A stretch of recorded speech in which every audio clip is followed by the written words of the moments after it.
I think I probably need at this point to say as strongly as I can that I believe in three great American myths.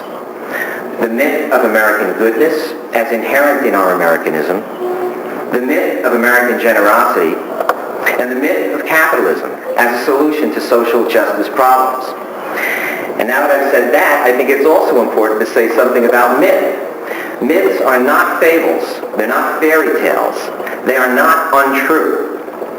Indeed, a story cannot become a myth if it doesn't have the ring of truth to it. Myths are explanatory stories.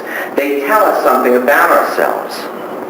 So you'd be wrong to conclude, and I hope you haven't, that I believe that Americans are not good and not generous, or that capitalism itself did not adequately address problems of social justice anywhere in the world. It can.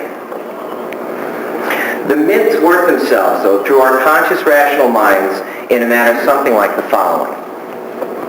We're good people, and we're a good nation. We give so much to other nations. Our wealth and our goodness allow us to be generous. We are unusually generous people. Everyone wants to be like us. Everyone wants to be an American. And all these statements are true until we come to believe in them to such an extent that we can no longer see that there are exceptions to them all around us. In a sense, when we buy the myth wholesale, we wash our hands of the reality of life, especially outside the United States, by focusing on things, truths perhaps, in the abstract. We dismiss any sense of a present global responsibility by reminding ourselves of what we have done and what we have been in the past. In doing so, we're in danger of neglecting much of the poverty, disease, and deprivation of the third world, while at the same time we expect them to provide the raw materials and fuel that run our economy and give us the wealth we enjoy on a daily basis.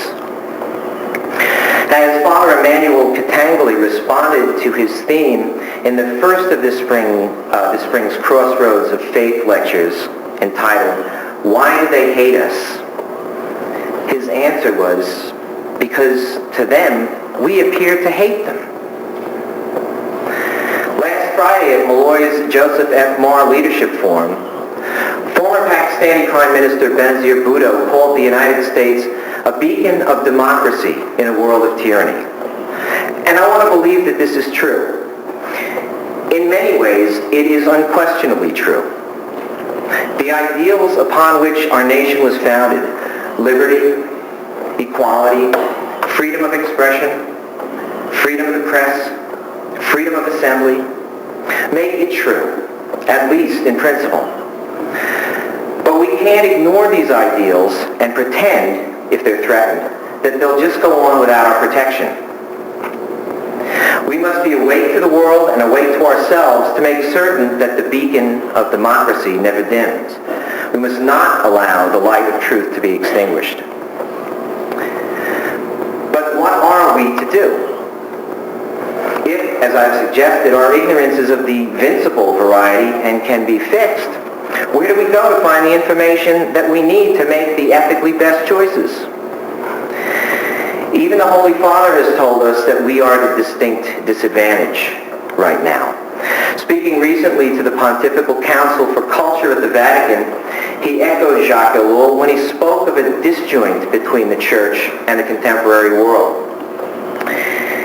The transmission of the evangelical message, he said, is particularly arduous in today's world, especially because our contemporaries are submerged in cultural ambiances that are often ignorant of any spiritual or inner dimension, in situations where essentially materialistic aspects prevail.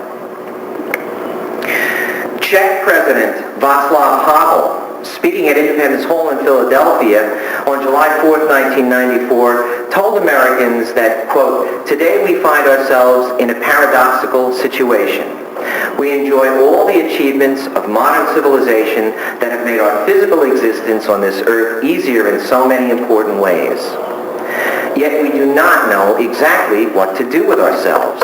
We don't know where to turn." He continued, experts can explain anything in the objective world to us. Yet we understand our own lives less and less.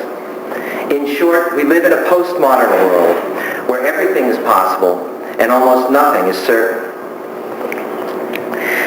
In order to try to address these difficulties, I would like at this point to go out on a limb and stray a little bit from my area of expertise, communication and media studies, and go perhaps into forbidden territory, an area where I claim no real authority, but I have some ideas, and that's theology. I can assure you I do this with more than a little trepidation, sandwiched as I am between Dr. Monica Hellwig and Reverend Diana Beach. Still, I'm encouraged by the advice of Dr. Hellwig, who in the February 15th, 2000 edition of the University of Notre Dame Observer urged Catholic intellectuals to cross disciplines in their studies. The goal of education, she noted, ought to be a lifetime engagement in the search of the reign of God. And empowerment to engage the world is more likely within a broader multidisciplinary perspective. In that spirit, and with all respect, I want to offer to you what I call a Trinitarian conception of communication. The Trinitarian conception of deity, of course, sees three persons in one God: the Father, the Son, and the Holy Spirit. God the Father, creator of all that is seen and unseen, who so loved the world that he gave his only begotten Son. God the Son, the Logos, the Word incarnate, fully human and fully divine. And God the Holy Spirit, the loving relationship between Creator and all creation. A Trinitarian conception of communication would have to recreate or resemble this model. Unlike the traditional and well-known model of communication, which depicts a sender, a receiver, a message, and a medium, a Trinitarian conception of communication would focus on the Creator, the sender of the message. Focus on the message itself, being a creation of the sender and necessarily being of the same essence, that is to say, a truthful expression of the sender, and a sincere and genuine love and concern on the part of the creator, sender, for the audience.